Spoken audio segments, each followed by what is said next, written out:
राधे राधे, जय श्री कृष्णा। आज इस वीडियो में गणेश संकष्टी चतुर्थी की कहानी डालने जा रही है इस वीडियो में। तो आप सब लोग मेरे वीडियो के अंत तक बने रहिएगा और भगवान जी का नाम जरूर लिखिएगा। तो बोले गणेश भगवान जी की जय। विकट भगवान गणेश के 32 स्वरूपों में से एक है जो बाधाओं और नकारात्मक शक्तियों को दूर करने वाले माने जाते हैं। इसलिए इस चतुर्थी का विशेष महत्व होता माना जाता है कि इस दिन भगवान गणेश की पूजा करने और व्रत रखने से सभी प्रकार के संकट और परेशानियां दूर होती है। यह व्रत विशेष रूप से उन लोगों के लिए फलदायी है जो किसी बीमारी, कर्ज, मानसिक तनाव या पारिवारिक समस्याओं से जूझ रहे हैं। नारद पुराण के अनुसार संकटी चतुर्थी के दिन व्रत रखने वालों को शाम में भगवान गणेश की विधि विधान से पूजा करके कथा जरूर सुननी चाहिए। फिर रात में चंद्रोदय पर अपना व्रत को खोलना चाहिए। कहते हैं कि इस व्रत को करने से भक्तों की सारी मनोकामना पूरी हो जाती है। आइए सुनते हैं कथा। पौराणिक कथाओं के अनुसार इस समय की बात है जब एक राजा को कोई संतान नहीं थी तो उन्होंने अनेक उपाय किए, लेकिन उन्हें कोई संतान की प्राप्ति नहीं हुई।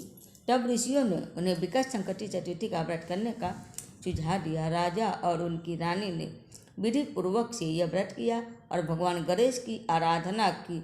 कुछ समय बाद उन्हें एक सुंदर और तेजस्वी पुत्र की प्राप्ति हुई। इस कथा से यह सिद्ध होता है कि विकट संकटी चतुर्थी का व्रत करने से संतान की प्राप्ति, परिवार की सुख समृद्धि और संकटों से मुक्ति मिलती है। संकटी चतुर्थी के दिन ही चौथ माता का भी पूजा किया जाता है, उनकी भी कहानी सुनी जाती है। तो चौथ माता की कहानी एक चेत सेठानी थे, उनके एक बेटा और बहू थे। बहू सबको भोजन करा के फिर स्वयं भोजन करती। एक पड़ोसन ऐसी भी थी जो रोज पूछती थी कि बहू आज क्या बनाया और क्या खाया है। बहू कहती ठंडोबाजी। एक दिन उसके पति ने ऐसा सुनकर विचार किया कि आज तो पकवान बनाया गया, फिर देखे कि मेरी पत्नी क्या कहती है। उसने तरह तरह के पकवान बनवाए और घर के सभी लोगों ने एक साथ बैठकर भोजन किया। आज भी पड़ोसन ने पूछा तो बहू ने कहा कि ठंडोबाजी। सेठ के लड़के ने सोचा कि हो ना हो कोई बात अवश्य है जिससे कि मेरी पत्नी ऐसा कहती है। उसने पत्नी से पूछा कि तुम रोज़ ठंडोबाजी खाया ऐसा क्यों कहती हो, जबकि अपने सबने एक साथ बैठकर कई तरह के पकवान खाए। इसकी पत्नी बोली, अपने जो खा रहे हैं वह आप बूढ़ों की कमाई से खा रहे हैं। जिस दिन आप कमा कर लाओगे उसी दिन मैं समझूंगी कि आज ताज़ा भोजन कर रही हूँ। अब एक दिन लड़के ने माँ से कहा, मैं एक बड़े शहर में कमाने जाऊँगा। माँ बोली, बेटा अपने पास इतना धन है कि खाया नहीं खत्म होगा।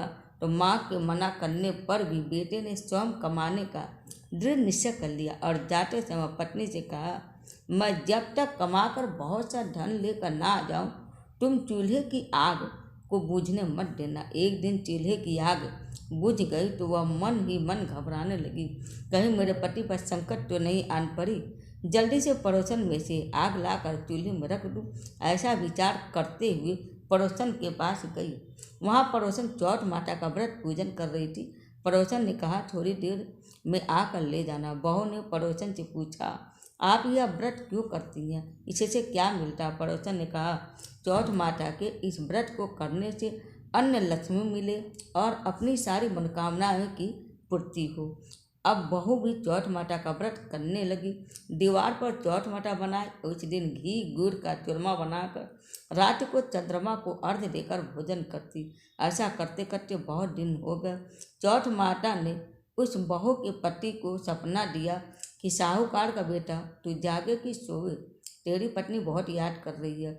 घर जाकर उसकी चिंता मिटा। तू दुकान खोल के कंकु केसर का पगलिया बना के बैठ जाना, आज तेरा हिसाब किताब चुकता हो जाएगा।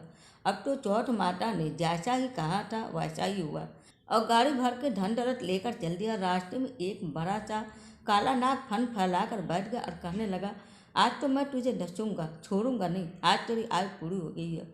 लड़के ने नाग से कहा कि चौथ माता ने मुझे सपना दिया कि तेरी पत्नी बहुत परेशान है, तू जा अपनी पत्नी का चिंता मिटा, इसलिए मैं अपनी पत्नी से मिलने जा रहा हूँ। मैं उससे मिलकर आऊँगा, तब मुझे डस लेना। नाग ने कहा, तुम चपट पूर्वक कह कर जाओ तो मैं तुझे जाने दूंगा, परंतु लौट कर नहीं आए तो तुम्हारे घर आकर मैं तुझे डस लूँगा।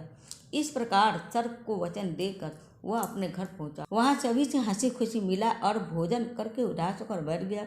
उसकी पत्नी ने उदास होने का कारण पूछा तो पति ने काले नाग वाली बात बताते हुए कहा, यदि मैं उसके पास नहीं जाऊंगा तो वह घर आकर मुझे डस लेगा। पत्नी बहुत चतुर थी, उसने कहा कि आप घबराओ नहीं, लेट जाओ, मैं एक उपाय करती हूँ। पत्नी ने कमरे की 7 पेड़ी सिराव धोई। पहले पेड़ी पर रेत, दूसरी पर इत्र, तीसरी पर गुलाल फूल, चौथी पर कंकु केसर और 5वीं पर लड्डू पेड़ा, 6ठी पर गादी गलीचा और 7वीं पेड़ी पर दूध का कटोरा भरकर रख दिए। इस प्रकार से 7 पेड़ी सजाकर बैठ गई। आधी रात होते ही नाग आकर पेड़ी चढ़ने लगा। पहले पेड़ी पर रेत में लेट गया और कहने लगा कि सेठ की बहू ने आराम तो बहुत दिया, पर वचनों से बचकर आया हूँ, सो डसूंगा अवश्य। इसी प्रकार से 7 पेड़ियों पर नाग आराम करता हुआ और कहता हुआ कि डसूंगा जरूर कमरे में जाने वाला ही था कि चौठ माता ने विचार किया कि मैं इसे नहीं बचाऊंगी तो संसार में धर्म कर्म और व्रत पूजन का कोई मान नहीं रहेगा। अब तो गणेश जी, चंद्रमा जी और चौठ माता ने उसे बचाने का विचार किया। चंद्रमा जी ने उजाला किया, चौठ माता ढाल बनी और गणेश जी तलवार लेकर नाग को मार दिया और ढाल से ढक दिया। अब बहू भी थकी हारी सो गई। दिन उगा तो लोग बेटे से मिलने आए, परंतु बेटा बहू तो उठे ही नहीं थे। बहुत देर हो गई तो माँ उन्हें उठाई। माँ ने 7 पेड़ियों पर जो कुछ देखा तो बहुत घबराई और बेटा बहू को आवाज़ लगाई। बेटा बहू उठे तो देखा कि एक ढाल तलवार वहाँ पड़ी है। अब ढाल उठाई तो वहाँ काला नाग मरा हुआ पड़ा है। बेटा बहू ने सोचा कि आज तो धर्म कर्म आए मेरे काम, जो भगवान गणेश जी और चौठ माता ने अपनी रक्षा किया है। चौठ माता, आपने जैसे सेठ के बेटे की और बहू की रक्षा की, वैसे सबकी रक्षा करना। बोलो चौठ माता की जय और गणेश भगवान जी की जय। तो उम्मीद है आप सबको मेरा वीडियो पसंद आया होगा। हरे कृष्ण, हर हर महादेव।